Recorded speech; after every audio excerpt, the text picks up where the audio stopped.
Welcome to another episode of Coffee with Caprill. A few years ago, probably maybe going back as far as 15, there was a book out, you might have read it, called Rich Dad, Poor Dad by Robert Kiyosaki.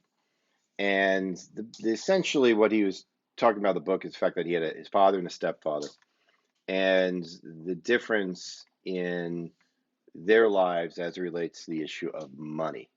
And the general conclusion from the book is that money and the attraction of money is largely a mindset.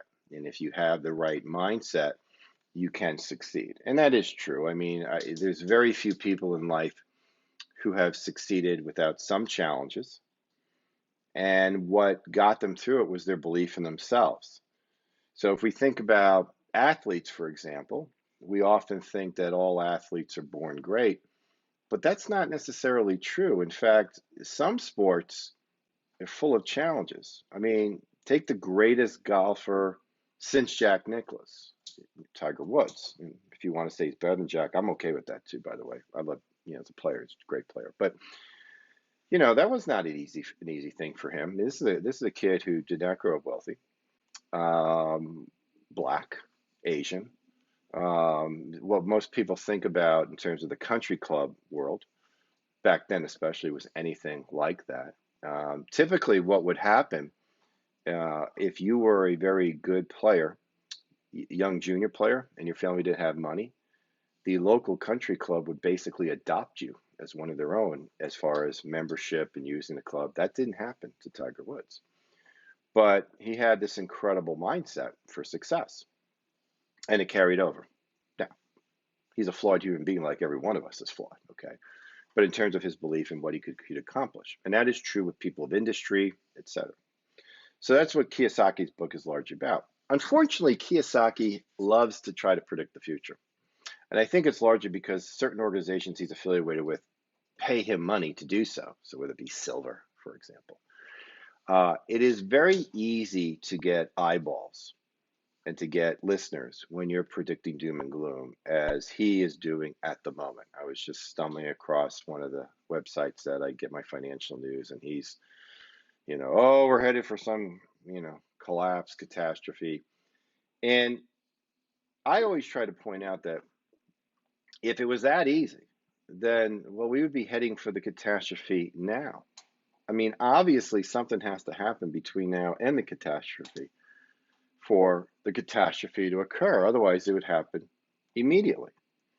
And I also like to point out that whatever we're going through economically, we've been through it before. I mean, I've been doing this a long time, and we've been through many pullbacks and recessions and all that stuff. And every single one of them, we've gotten out of it. So Kiyosaki doesn't know anything more than the next person. He's just purely speculating.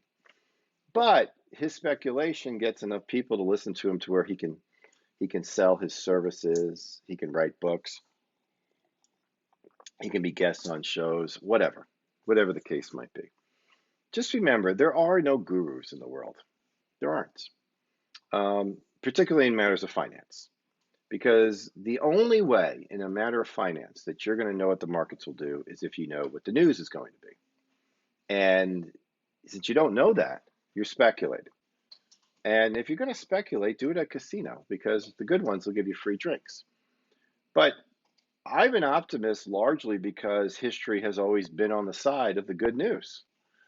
Now, it's not to say that we couldn't have permanently bad news. I'm just suggesting to you it's not the likely outcome of the future. You think we have problems now? Read your history. We've had worse problems in the past. Doesn't make the problems we have now seem any less significant, but the point is we usually find a way to rise above them. So whether it be inflation, whether it be debt, whether it be climate change, whatever you want to call it, we tend to rise through it. And that's why I've always maintained that optimism is the logical realism in terms of how you're viewing the future. But more than anything else, I want to discourage you from listening to gurus because they don't know. They have no clue. And sometimes they get it right. In fact, some of them only got it right one time, like Harry Dent, for example.